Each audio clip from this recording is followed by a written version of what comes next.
All right, today I want to talk about force leakage, which is a term for how when we deliver force, it sometimes leaks out in places that we don't expect it.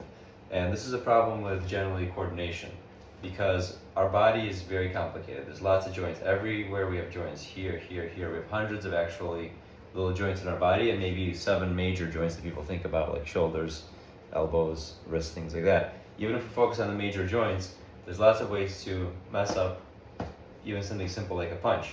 For example, if I'm punching here and I do this, you can see as I'm pushing that part of the force of my push went into opening my elbow, pushing my shoulder back, and pushing my my spine back.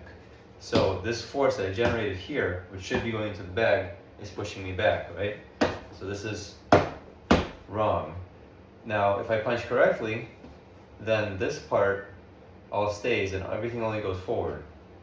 It should look like this. See how far the bag can move?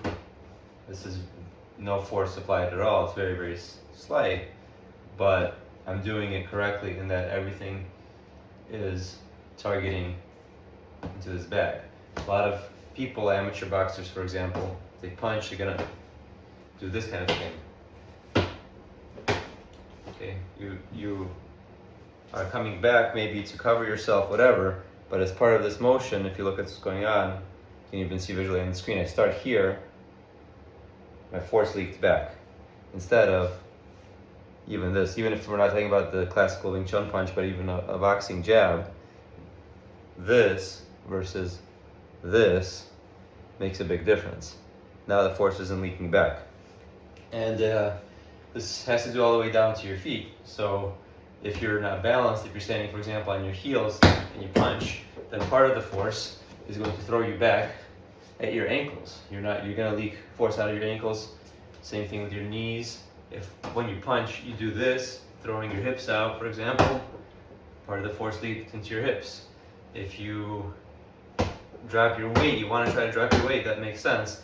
But if part of that force generation forward actually is driving your knees to collapse, like this, that's also not correct. So dropping your weight does not mean collapsing your knees. So when we do our various martial arts forms, part of what we're learning, for example, the Wing Chun forms are great for this, is joint coordination. We're learning how to not leak force. We're learning how each joint should move perfectly to do its own job without affecting the other joints and without affecting your balance. So that's another really important component of this, is because force leaks out when your balance is off. Because if your balance is slightly off, then part of what your body is doing is fighting for balance. It's gripping. Your muscles grip at the points to compensate for your poor balance. That gripping is also force leakage. It's also force that could be going into the punch that is going actually into your body. So that's more or less correct, but also you see I got knocked back a little bit here at the top. Okay, so the more you practice this, the more it becomes easy. And actually, when you generate force efficiently, your punch becomes significantly stronger. And through the last 6 months, I've been working with my punch meter and went from punching my body weight to punching 70% above my body weight, not because I've been pounding the bag a lot, but because I've been working on balance. I've been doing these force leakage exercises where I push the bag and I make sure that it doesn't do this to me, that I stay centered around this rod, that the force goes directly into the ground, and I feel heavy in my feet and light in my hands. And from that development, I've developed a much stronger punch because everything's more efficient and I'm not getting thrown back, and I'm trying to maintain that posture. I still have problems, it's not perfect of course, and a lot of issues at the lower back is usually where there's problems, because that part tends to be tight, and when it's tight it reacts to this force like that.